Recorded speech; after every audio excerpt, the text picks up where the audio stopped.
Hi everyone, welcome to today's webinar brought to you by a number of people, us at Chwarae Teg, by the fabulous team at Simply Do Ideas, supported by NatWest Cymru, and with a special guest, Carly Allchurch.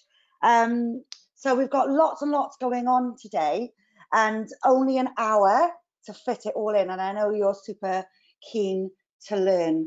So I think we should get started. So let's just, there we go. So just a little bit of housekeeping before we start. Some of you have been very astute and have already noticed that you don't have access to your microphones. That's okay. It's because we've got over 50, 60 people expected to join us. And that's a lot of voices at one go. So we keep you on mute. However, of course, we would love you to ask us questions. So there is a chat function on the control panel that you can see there on this slide. So just send your questions, or if you've got any concerns or you haven't any problems, use that chat, and then myself and my colleague Audrey will be able to answer any of those queries. And if you've got any questions, we'll save those till the end for Carly to answer, as we have scheduled that Q&A session to end on. We're going to have some polls, so we don't want to be just talking at you. There's nothing worse, I know that. So do join in the odd poll that we run, and it'll be very straightforward on how you do that.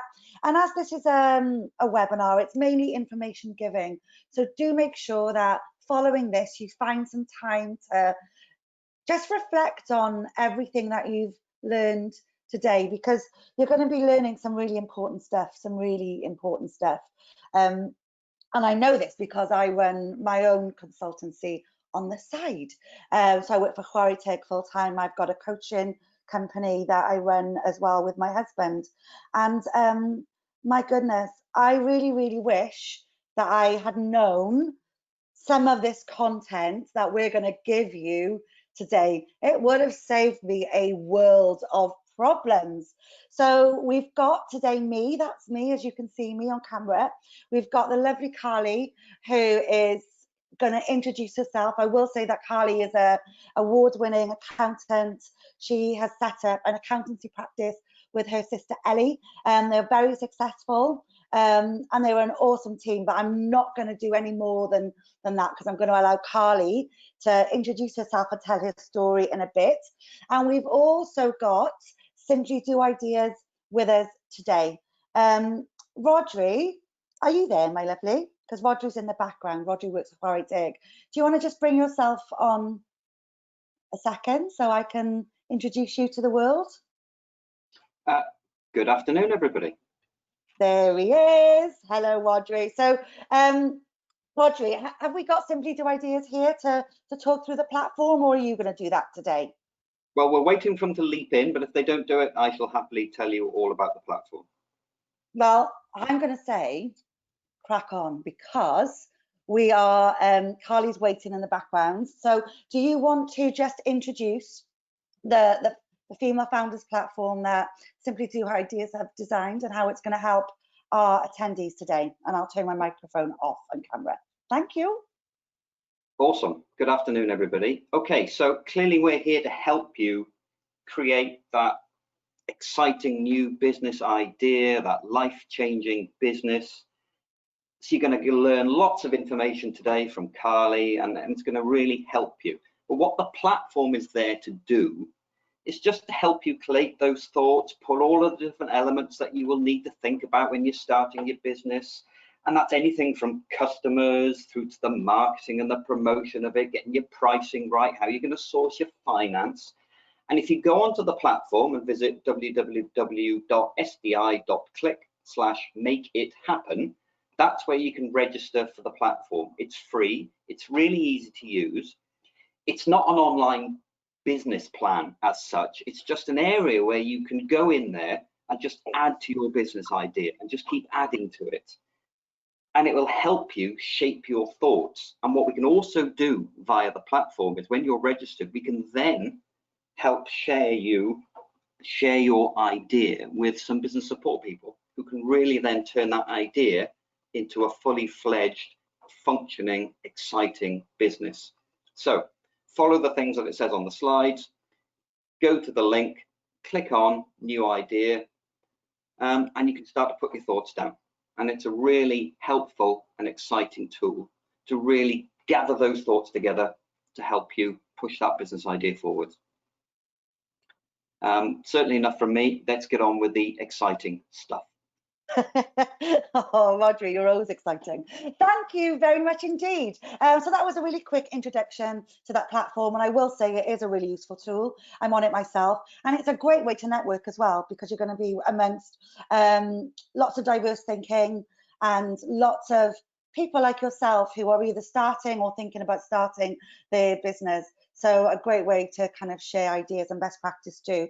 So I am now going to stop talking. This is my favorite bit because I get to stop talking and I get to bring in our guest speaker for today. So without further ado, Carly, do you want to kind of come in and meet everyone and just pass on your, amazing wisdom to everyone that's here? Yeah, thanks very much, Kath, for the intro. So I'm Carly Orchich. Welcome everyone to the webinar today. I'm a co-founder at Orchich & Co, as Kath mentioned, with my sister Ellie. And just a little bit about myself. So I trained at Cardiff University, did accountancy and finance degree, and then did a graduate scheme with PricewaterhouseCoopers. So I worked for PwC for about 7 years, really enjoyed the training, the experience, and did all my sort of chartered accountancy exams there. And then basically when I fell pregnant with my first son, Johan, sort of just decided for a number of reasons that I was ready for change, wanted to try something different. And that's basically when my sister and myself decided to set up Orchich & Co. So the idea was we wanted to provide like a professional but personal accountancy practice, and we wanted to sort of be more in control of our careers and our work-life balance. And so this is why we launched Orchich & Co. So my son Johan has now turned 4, so the practice is about 3.5 years old. It's been great, the experience so far, really busy. We've got 2 members of staff. Gemma's actually doing her accountancy exams now as well, so amazing to be able to support her through that. And yeah, basically today I'm just hoping I can share a bit of knowledge, some tips on business basics. And you all might be at different life cycles of your business. It could be the very startup stage, but hopefully just some ideas and information that I can share will be of use, or maybe just reiterate things that you already knew or you had sort of on your to-do list to set up. So yes, since we started the practice, we've both had our little girls, Megan and Georgie, and Ellie's had recently a little boy, Arthur. So it's been a busy few years, but for us as sort of females and working mums, we've just wanted to have our own careers, our own independence, do what we're sort of passionate for, like working with businesses, small owner managed businesses, but sort of work it around our own lifestyle. So if that means quite a few late evenings so that we can do the school drop-offs and things, that's sort of what we felt is going to work for us and our sort of family lives, really. So yes, that's a little bit about my background and how we started. So yeah, I hope today is slightly useful for you. And I'm just going to chat through a different few areas, things to think about, and please feel free, as Kath said, if you want to jot down any questions as we go along. I'll do my best to answer or find the answer if I don't know it. So I think if I just knock my camera off, I'll just talk through the slides. So if we just turn that off. So just starting operating structures. So this is an area where some people might not know much about it. We sometimes find people sort of sometimes jump into an operating structure without fully thinking it through or really having the knowledge of what was best for them at the time.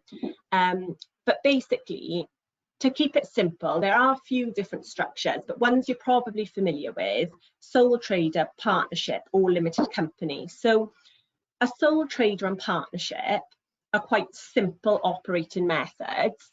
A sole trader, essentially you are the business, and with a partnership, the partners of the business. But really, you keep your sort of accounting records, and then once a year submit a self-assessment to HMRC to declare any sort of taxable profits. Nothing else needs to go externally. So sometimes we feel it's kind of a good way to start your business. It doesn't mean if you start as a sole trader, you always have to be a sole trader, but it just means if it was sort of a side idea, or you're not sure how big it's going to grow and things, then it's kind of a simple start of operating. A limited company then, this is where you are a separate entity. So you as the individual, you would own your shares, or maybe other people would as well, in the limited company, but the limited company is a separate entity to you. So some people feel from like a risk perspective that they would rather have that separation, but sometimes it's not needed initially. So some people come to us and feel like it's going to be so much more tax efficient to be a limited company. It could be, but it's not always necessarily the case. With a limited company, there are probably higher accountancy costs and sort of more admin tasks. You have to file accounts with Companies House, corporation tax with HMRC, still do your self-assessments and things. So the tax regime is quite different with a limited company and a sole trader.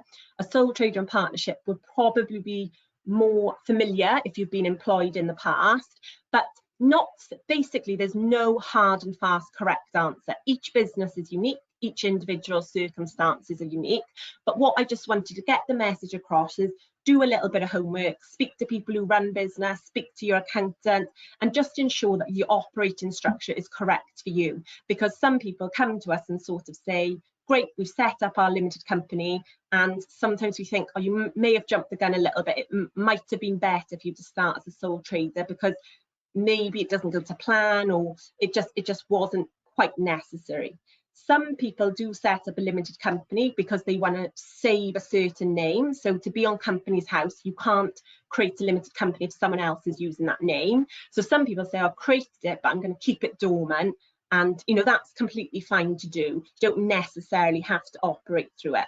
So there are, you know, lots of things to consider. Some people need a limited company. The third party they're engaging with says we have to operate only with limited companies. Some people feel it looks a little bit more professional. There's like a vast majority of reasons why you may choose a different structure, but I just wanted to make you all aware the choice is there, and don't, you know, do your homework first and decide what is best for you now.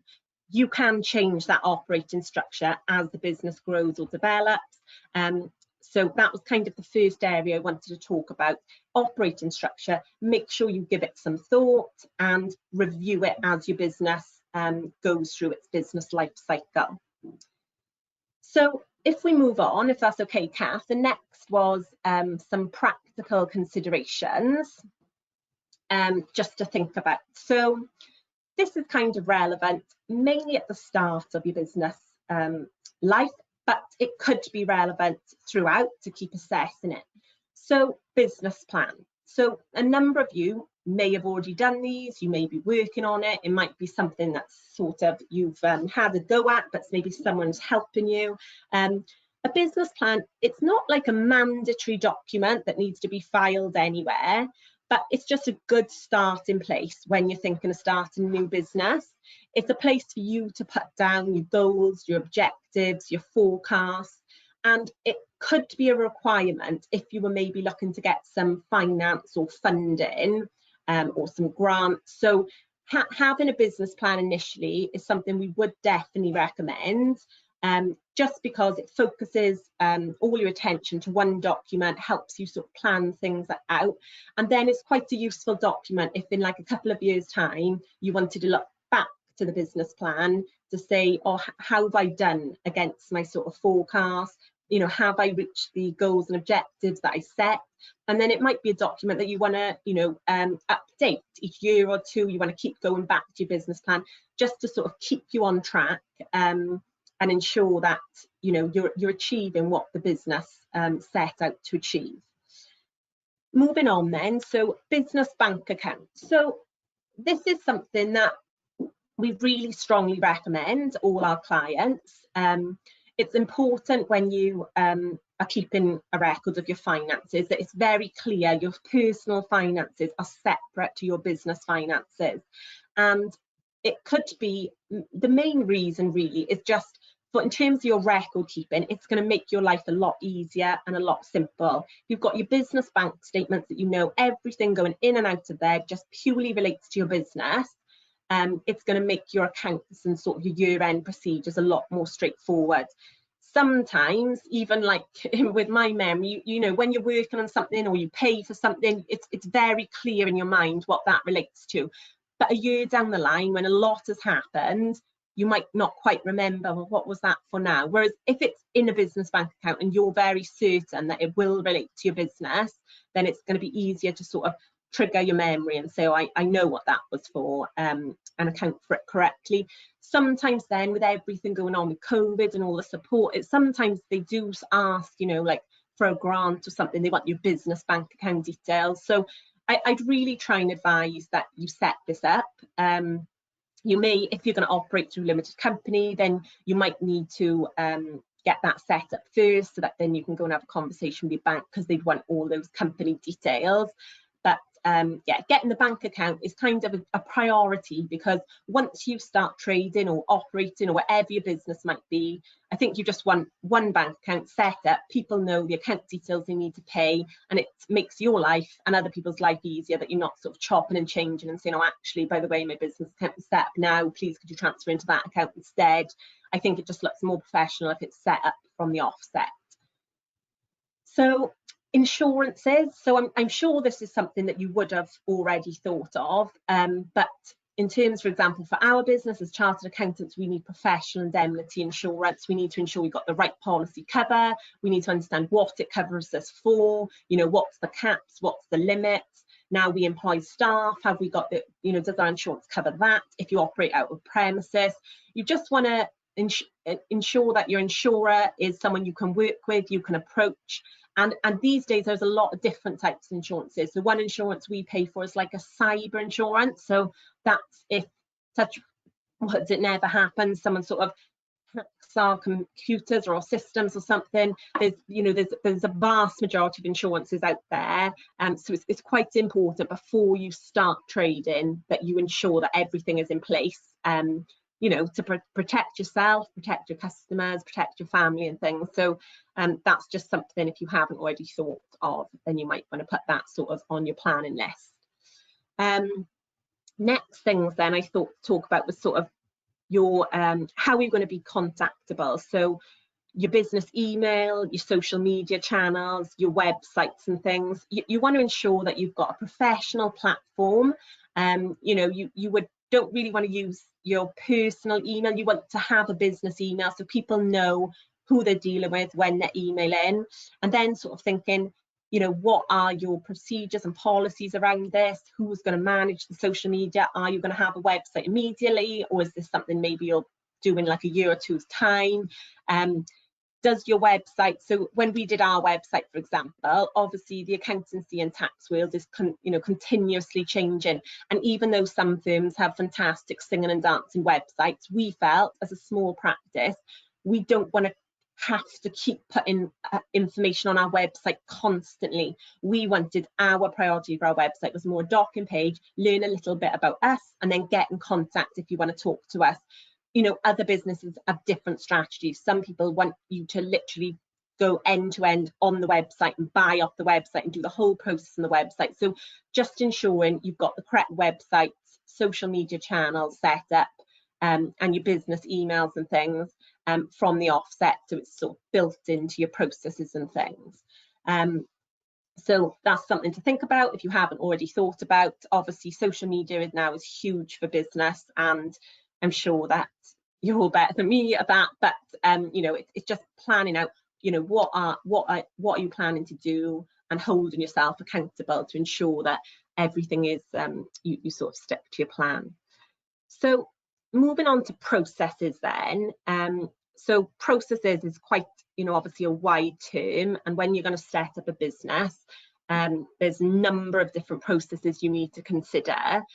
But if I just touch on some of them, and then I probably say you want to document this maybe all in your business plan or reference to it in your business plan, and then almost maybe just have a brain dump initially and then develop your process documentation. It's really good idea to write your processes down, even if it's just you in the business initially.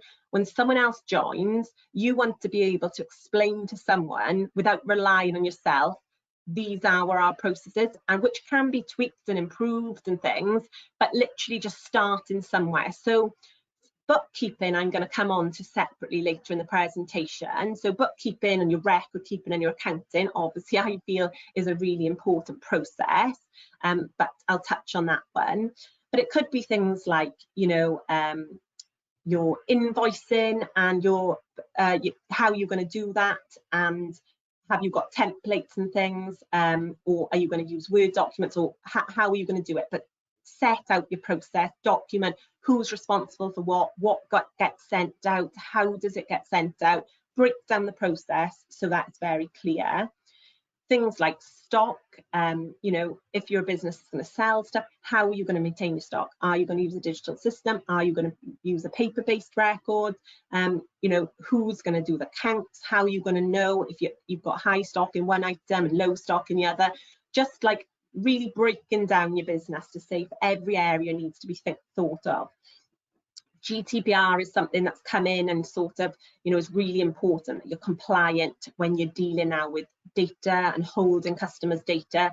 So that's something that you need to think through. Have you got the correct policies and procedures drafted up? How are you going to maintain those? So that's one area that you might, want to get a little bit of advice on, or, there's lots of useful templates and things online. Are you employing staff, or you just started on your own? It's something to consider. Your sort of HR processes, how you're going to deal with taking on staff, running payrolls, dealing with performance reviews. So it's just something to consider. So by processes, it's a very wide term, but there's a lot to think about. So IT and IT sort of type cyber insurance I touched on, but for us, for example, we trained with PwC, me and my sister Ellie, and we probably took for granted when we were there that we were given a laptop and there was an IT helpline, and if we were stuck, we just rung them and everything was backed up. And then we started our own practice, and we really had to take it back to basics in terms of, okay, well, we're not the best people in the world at IT, so it's considering whether some of these processes you might want to actually outsource rather than do in-house. So me and Ellie felt, our customers' data and our clients' information is kind of like our crown jewels in our business. It's really important that we protect it. So we've actually outsourced to a specialist IT company that do our backups, our, virus protections, and then if we have the odd problem, we've got someone to contact sort of on an ad hoc basis for just some IT support. So that's another thing with processes, is considering, right, what are the processes I need to consider? Am I going to keep everything in-house at the start, which you may, in terms of cash flow and things, have no other option, but maybe doing a bit of a plan to think when the time is right, what processes would I outsource if I could, because I can then stick to what I'm good at, which is whatever skill your business requires. And some areas I may think, I don't want to run my company's payroll, I want to pay someone to do that. So yeah, so that's something to think about. And then I touched on staff consideration. So yeah, that's something that it may creep up on you. You might start with no staff, you might start with some staff, but ensuring again you've got the right insurances and the right procedures and policies in place is something that it may also sway your decision. Some of our clients sort of start as sole traders, but then feel, oh, hold on, now I'm taking on staff, I'm sort of stepping up a little bit in terms of the business growth and expansion, I feel maybe I want more protection through a limited company or a different operational structure, maybe when they feel like the risk is stepping up when they're dealing with more sort of stakeholders in the business. So they're just hopefully useful practical considerations that, you know, you might think are common sense, but you hopefully will find some of them useful. So moving on then, so if we go on to HMRC essentials. Okay, so this area, just to kind of step back, HMRC, people can find HMRC quite daunting. They sort of send things in brown envelopes that can be quite sort of serious, you know. So I would say just, you know, don't worry, just do everything as best as you can. Keep all the information in an organised fashion. You know, we have had clients that have rung us, and it's not a made up story, saying, I've literally, you know, lost my way with my business. Every brown envelope I've had for the last few years, I've literally sort of just thrown it because I felt so anxious that I just was out of my depth, didn't really understand it. And obviously that is not what we would recommend. But, you know, we do appreciate it's not something you're sort of taught in school or anything. Dealing with HMRC could be a complete new area to you. If in the past you've been employed and haven't sort of had to deal with your taxes. So in terms of dealing with HMRC, so simply in terms of some key dates and deadlines, if you're going to operate as a sole trader, you've basically got, say I start my business, I've got until 5th of October following the end of that tax year to tell HMRC I've got a self-employment that I will need to declare on a self-assessment. So all this information that I'm sort of spouting out dates is all on the Gov website. The Gov website is a really useful tool. If you go on there and search, you know, self-employed, setting up a business, then basically it's all on there, but just for some key dates. So when you start your business, if nothing needs to be done absolutely immediately. However, I probably wouldn't wait till 5th of October after the first year. You know, I'd probably just notify HMRC the date you've started your business. So your record is set up with them and they'll expect then a self-assessment. What they'll send you is a UTR. So you might be familiar with that term, you might not be. It's a unique tax reference. So if you're a sole trader, you will have a UTR as an individual, and that will be used to submit your self-assessment to HMRC. If you operate as a limited company, it's slightly different, and you'd still have a UTR for yourself as an individual, but the company would also have a UTR. So anything like this, as you can imagine, they'll send them in the post. HMRC mainly use post communication, less so sort of emails and things.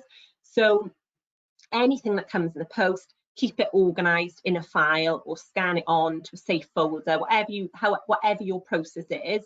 But if people then in the future, you will be asked in business, what is your UTR for different sort of events in the business life cycle. So ensure you keep those. So if you're doing self-assessment, you've registered for self-assessment, so that's sort of one tick.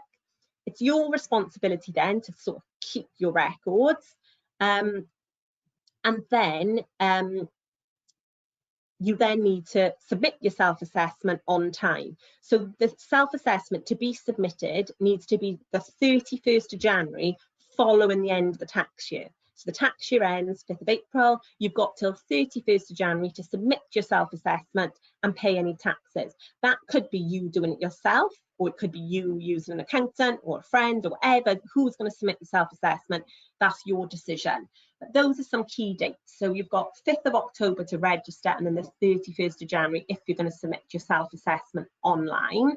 That's if you're an individual. For companies, you've got 9 months after year end to file your accounts and pay your corporation tax. Companies' year ends can vary. So when you register a limited company, you'll be given a year end, which is a key date for you. You may actually want to change that year end. So For example, we have a client who provides educational services, tutoring services. You set up their company and it was automatically set at the end of October, but they said to us, oh girls, the academic year ends in August, and then in September we start a new year, so it made complete sense for them to change their year end. So don't feel just because you're given a year end a certain time of year you can't change that. You can sort of shorten or lengthen year ends. There are certain rules around it, but it can quite easily be done to fit in with sort of the seasonal or life cycle of your business, what suits you best. So limited companies, there are different dates and deadlines, but again, the government website is a really useful place to start to find some of that information. There was actually an update, which is kind of hot off the press. So yesterday, it was announced, you may or may not be familiar, but a few years ago, something came in called Make.It.Happen Digital. And this came in for VAT. And what it meant, it was VAT businesses. So if you're VAT registered, which is compulsory if your turnover of the business is over 85,000 in a 12-month period, they had to keep their records digitally and submit them to HMRC through a digital platform. So, for example, you may have heard of QuickBooks or Xero. VAT registered businesses are having to get on programs like these to keep their records and submit their VAT returns. But yesterday it was announced, we kind of knew that HMRC have got this Making Tax Digital roadmap, and other taxes are going to be forced to become more digital. So what they announced is, previously, if your turnover was 85,000 or above and you were VAT registered, you just fell into Making Tax Digital. But if you were voluntarily registered for VAT and your turnover was below 85,000, but you were VAT registered, you didn't have to do Making Tax Digital, but you had to still obviously submit your VAT returns in the normal way. So from April 2022, Making Tax Digital for all VAT businesses is mandatory. And they also announced that from April 2023, for unincorporated businesses and landlords with total gross income more than £10,000, quarterly reporting is going to be a requirement. So I don't want this to go over your head, but basically, when I said you're a sole trader and you can submit a self-assessment once a year, that is currently true. But from April 2023, you will have to submit your sort of business information quarterly to HMRC. Why do HMRC want this?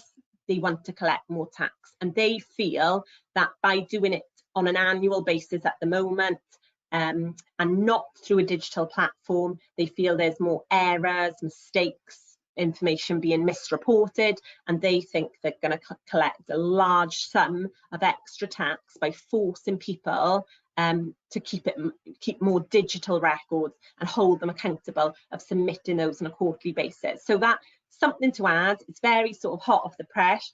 In terms of Making Tax Digital for companies, the government have said they're going to have a consultation in the autumn on this. So that hasn't, the date on the companies hasn't been decided, but corporation tax is going to go the same way. So it's just something to bear in mind. You don't need to think about it immediately, but if you're starting a business, maybe when I come on to talk about bookkeeping, you might think using something like a cloud-based accounting software, maybe it'd be best just to do it first as last, because basically it is the way that HMRC are going with this, and eventually you will have to operate in that way. So finally on this slide, I just included national insurance. So again, if previously you've been employed or you haven't had to think about your own taxes, if you operate as a sole trader and you submit a self-assessment to HMRC, that covers your income tax and your national insurance. So they sort of calculate it all in one. It also includes like your student loan. It's like once a year you'd submit your results and they work out your income tax, your national insurance, your student loan, or everything kind of under one heading. But a little tip that you might just want to write down is that basically, if you're, say it's your first year of your business, you're only just getting going, if your taxable profit is lower than 6,475, you won't actually be required to pay Class 2 or Class 4 national insurance on your taxable profit. However, when you do a self-assessment, you can voluntarily pay Class 2 national insurance. Now, we would always advise this because Class 2 national insurance goes towards sort of your state benefits, your state pension, all things that hopefully we will have the benefit of one day.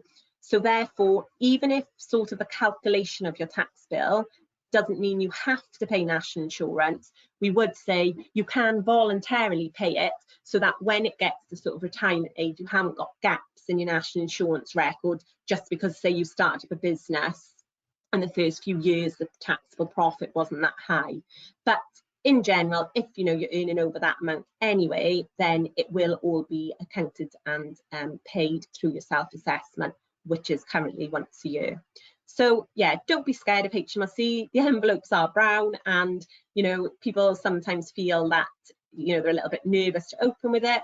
I would just say keep an organised file of any dealings with HMRC. Keep all your letters, any phone calls, write down the date, the time, who you spoke with, and just ensure you keep on top of it. And you know, if you don't feel confident, then get someone to help you, but just don't put it on like the back burner and you know, get behind with things. So moving on then, so I touched on processes, and one of the processes we touched on was bookkeeping, and I said I'd mention a little bit more about this. So what we say to new clients, new startups, is just get a process. It doesn't matter if it's not, you know, super duper shining. It just needs to be a process that works for you. You know, you can record your income, you can record your expenses. Even if you're not 100% sure, are they tax allowable or are they not, still record them, because if you're not confident to do your own self-assessment and an accountant is going to help you, then at least if you've got a record of them, you can have that discussion. If you haven't kept a clear record, then maybe you're going to miss things you could have claimed for. So we just say, whatever the best process is for you, is do it.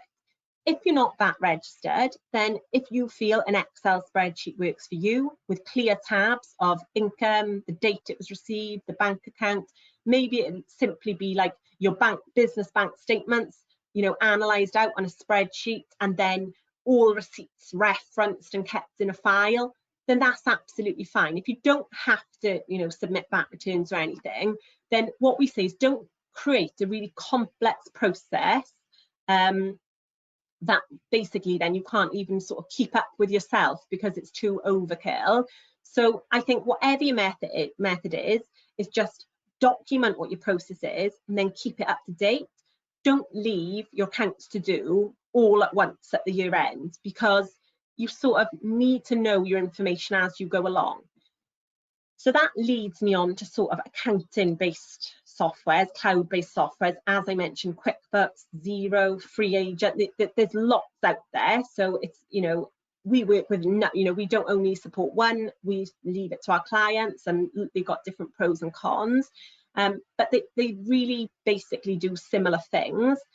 And what a cloud-based accounting software would do is essentially mirror your business bank accounts and then ask you to code what is the income, what is the expense, maybe match the bank receipt to the invoice you've raised.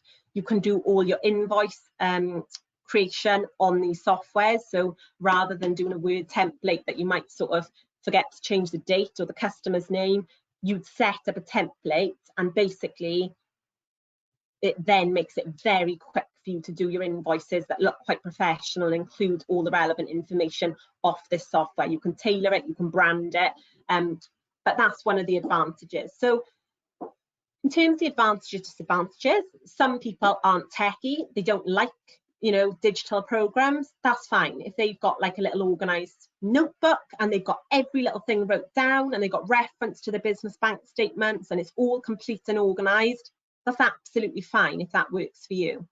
However, what I would say is these accounting programs, they do sort of keep you compliant, and they also help provide management information. So if you are keeping up to date, reconciling your bank account, adding in the transactions as you go along in the month, when it gets to the month end, you can quite easily click profit and loss for this date with this comparison, and you've got some, you know, useful management information right in front of you visually on your screen. You know, you can run a huge variety of reports. So we do encourage it, because we do think they're quite powerful, and you should really understand your business finances as you move through the year, because it could, you know, change the decision you make on something based on how much maybe profit you made on one contract, or if you made a loss because you didn't get the pricing right. It's quite useful to sort of understand it as you go along. So in terms of other advantages, they're sort of, you know, secure, they're backed up on the cloud, you can access them from anywhere. So, you know, if you've got, you can get the apps on your phone, you could get it on your iPad, as long as you've got the internet, basically. You could be on a train, you could be working on your accounts. You don't have to be like at your desk to then get on top of your accounts. Obviously there comes a cost, they're not actually that pricey, so some of them are actually free. So you know, you should look into that. But what I would say is get a process that you can do. You might want to get a little bit of training or something on it. Maybe someone can help you with that. You know, we definitely offer support and training to our clients. But what I will say is the adverts, when they say, oh, QuickBooks basically does it all for you, I would say, oh, that's like not technically true. You know, like it does take a little bit of investment up front, some training, and then, yeah, they are designed for business owners, but you know, it does require a bit of investment up front. So bookkeeping, you know, don't let it be a daunting process, just get a process, keep it up to date, ask for support if you need it, and try not to leave it all to the year end when, you know, a lot has happened in 12 months and you can't really remember what that first payment or transaction was for. So yeah, get a process and, you know, work with your accountant or whoever's going to help you do your year-end return to ensure that it's, you know, working for you both. So if we move on then, just to future considerations. So hopefully, basically, a few of the things I've mentioned, you're either, you know, on top of, or you now think, or you can go away and do a little bit of homework on. But in terms of future considerations, so I would say to stress one point, and so understanding your accounts and responsibilities is really important. You may pay someone to help you with it, but it's still your responsibility as a business owner. So for example, an accountant might prepare a return for you, but you are signing off that, yeah, those accounts are accurate and they're complete and they include everything. So, you know, spend a little bit of time getting your head around them. Don't be afraid to ask questions. Like if you know, whatever your business talent is, that is sort of your talents and your specialist area. So if sort of accounts aren't your specialist area, then, you know, don't worry about asking questions that you may think, oh, should I know the answer to this? Well, if you don't know the answer, you just need to ask the question. So it is your responsibility, so make sure you understand them.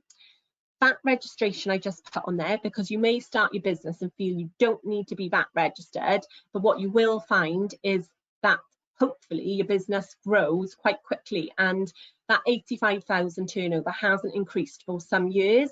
So, you know, actually, by the time you may take on 1 or 2 members of staff, some businesses are reaching it quite quickly, and it is your responsibility then to register for VAT. So keep an eye on that as you go along.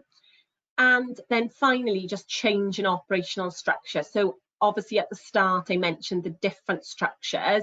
Don't feel that because you're operating in a certain way that you have to stick with that. You know, if it's not working for you, you may need to change, or it might just be the business is evolving and a different structure would be better. So sort of keep assessing that as you move through the business life cycle to ensure that, you know, you're happy with the structure, because the business and tax landscape is like continuously changing.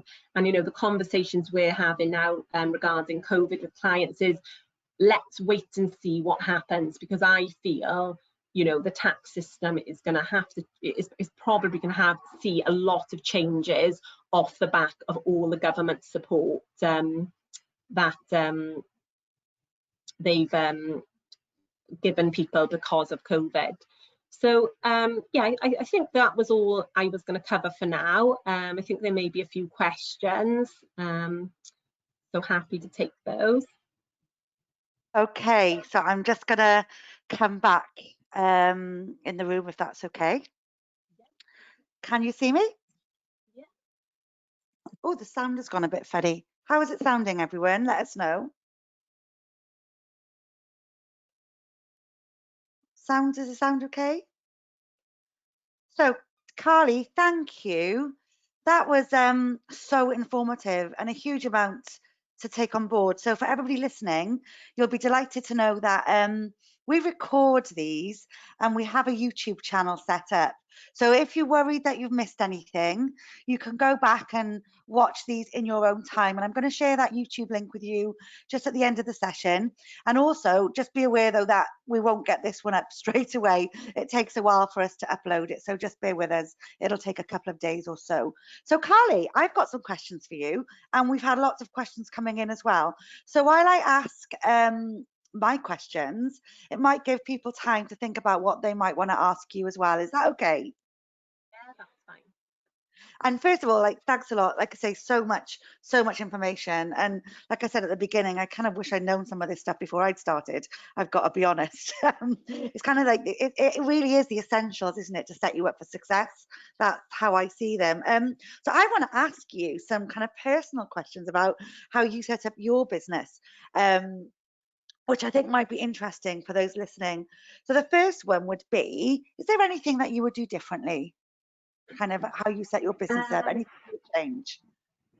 So that's a good question. So what I do differently, there's not loads of things that jump to mind, but I think one area is when you start your business, obviously sort of the service levels you give, whatever sort of business you have, and the pricing is always something that if you're in a business, it's not like easily publish what people are charging, then that can be quite difficult. And when we started a business, we started and we didn't have clients. We literally just built our portfolio up from scratch. So we wanted to build obviously a good relationship with clients and do a good job so that they then would recommend. However, I think it's just to be careful not to over service clients, because you create an expectation which then sort of sticks. So obviously we want to do a good job for all our clients, but I think it's then difficult to say, oh, actually now this what we are helping you with, we probably need to charge a significantly higher fee for. But when you've already sort of set that expectation level and fee, it's quite a difficult conversation to go back and change it. So obviously that's just something you learn in business, but I definitely would say give your sort of your fees, your pricing structure and the level of service a good amount of thought initially. And you know, we do say this is the first year and fees will be reviewed and things, so make sure you don't lock yourself into something that then you find is difficult to get out of, if that makes sense. So just probably a little bit, which we were aware at the start of the business, you probably are naturally going to do it when you're literally starting a new business, but probably just a little bit more attention to the level of service and the fee structure at the very start. I think that is such good advice. And having kind of worked in the SME world for quite a while myself, that issue of pricing, it's a real bugbear for people. For some reason, we don't like to talk about it. We don't like to, a lot of people feel guilty like charging people for our service, which is just crazy.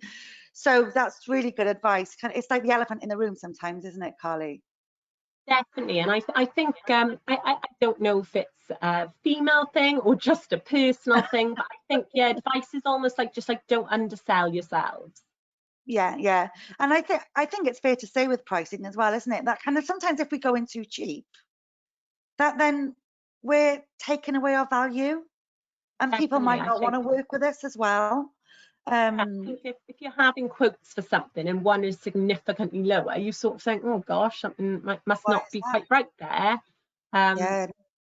Yeah. Brilliant advice. Love it. I'm really glad that you addressed that, because I think that was probably what a lot of us are thinking about Another question I've got for you, and I'll make this my last one because we're getting quite a few in, and I don't want it to be the Kath and Carly show. I want it to involve other people. But what would be your 3 tips for success? Is that a cruel question? No, I think that's fine. So I think I would say, number 1, communication. So I think communication across all different avenues of communication. So within your organisation or within your business. So communication with staff, with colleagues, communication with customers, communication with just like, you know, the wider audience or your community. I feel normally errors or mistakes happen, or people feel they have bad service when there's a breakdown in communication. It's normally not that someone's done something wrong, but I just feel communication is key. So that's one of my tips, is ensure your communication is clear, consistent, concise, and just is actually there. So communication would be the first one. Probably then professionalism. So I feel, you know, as your business, you want to be professional in everything you do. So every communication, every interaction, every piece of work you do, or every single thing you sell, I really feel you want a professional service. And that doesn't just apply to accountancy. I think it applies to every business. You know, I think when someone does a good job and you think, oh gosh, they were really professional how they dealt with that, I feel that sort of differentiates you to other businesses. And then finally, it's kind of twofold. I'd say hard work. I'd say you can't deny. I think social media is quite dangerous these days. People have their own businesses and they think, oh God, look at them, they're down the beach, they're here, there and everywhere. You know, don't take all that in. Behind the scenes of a successful business, people are digging in and doing hard work, you know, and maybe, you know, putting in some long hours and things. So I think hard work does lead to success, I feel, if you're doing it in a productive and, you know, proactive way. But finally, I'd like to end on, like, enjoy what you do and be passionate about what you do. I think, like, all of us can identify that, you know, when you receive a service or you buy something or you go to a restaurant and someone is like really passionate about what they do, you can just tell, you know, when someone just doesn't want to be there, you can also tell, you know. So I think if you just enjoy what you do, being owning your own business has many pros and cons, but one of the pros is that if there's something you're not enjoying, you can change it. You are in control of that. So if it is giving you sleepless nights, you need to change it, you know. And that's, you know, there's lots of things in business that, you know, might give you sleepless nights at times, but I think, you know, you've got to enjoy your business, be passionate about your business, and be in control. So when something's not right, you need to change it. Thank you so much. That's all really, really, really helpful advice. Now, I've had a question in from Gemma. Gemma has asked you, she said, Carly, would you say it's okay to use an unused account for the time being rather than opening a business account? And also, any recommendations for insurances specifically around cyber protection? Okay, yeah, good question. So I'd say the unused account, that's fine to start with.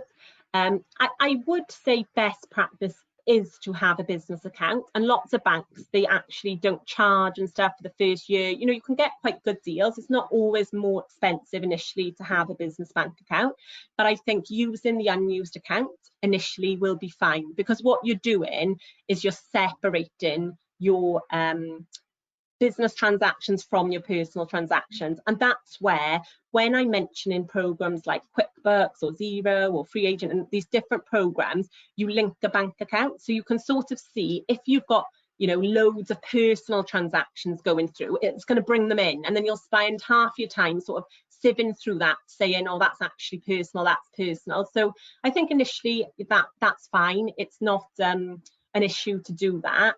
But I think probably my advice would be to set up a business one.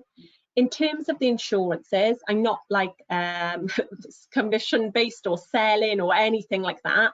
But who we did use, what's that? Yeah, I think I'll find out exactly who ours is with. But there's normally sort of brokers that can offer different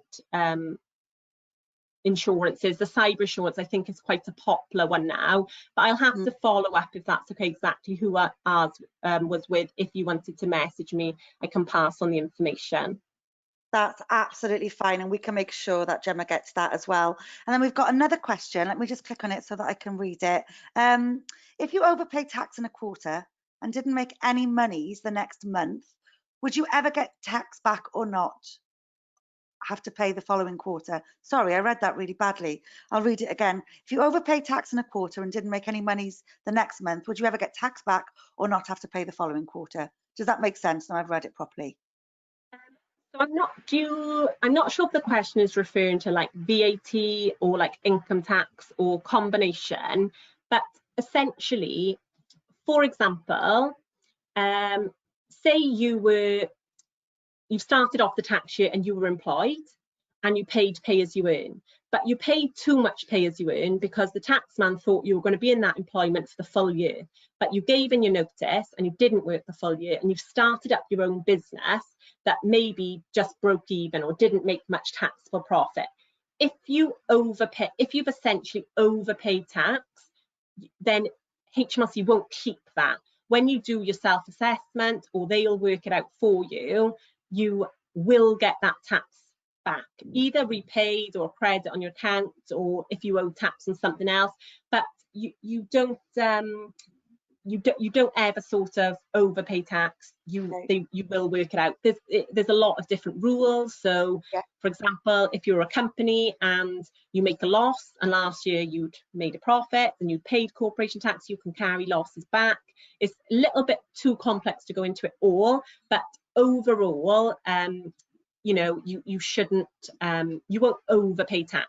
And if you have, it will be resolved through your self-assessment.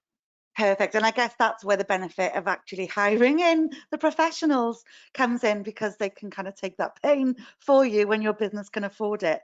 Carly, we've got no more time for questions. I'm looking at the time. We've got a couple of minutes left. So you can go and have a glass of water now and a cup of tea, or a sneaky gin if you like it.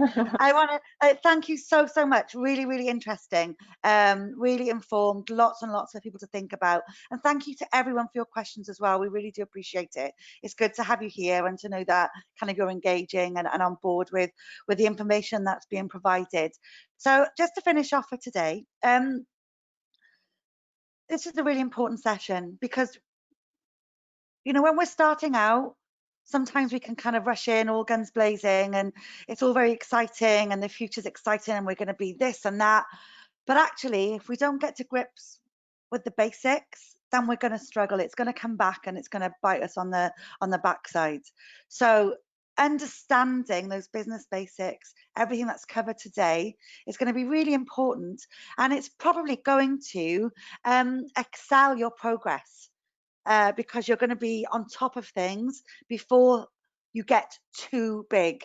So just to remind you all about our Female Founders platform, I know we've had a couple of questions around using this and privacy.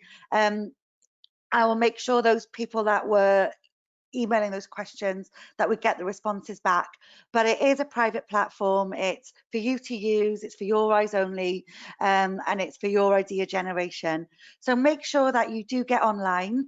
Go to that link there, sdi.click/make.it.happen. It's been developed with you in mind, a place for you to just kind of brain dump and really start putting ideas down on paper. Once we get those ideas out of our heads and start getting them down somewhere we can see them, that's where they really can start taking shape.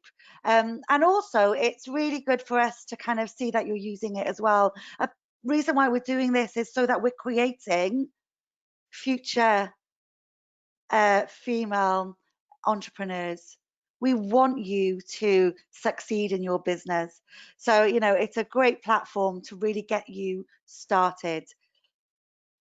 This was the last of our series of Make It Happen, which I can't believe that we started out on the 3rd of June and we're finishing today, kind of 6-7 weeks later, and we've covered so much. So hopefully you've been with us throughout the journey. I completely understand that maybe you haven't had an opportunity if you've been busy. So this is our YouTube link.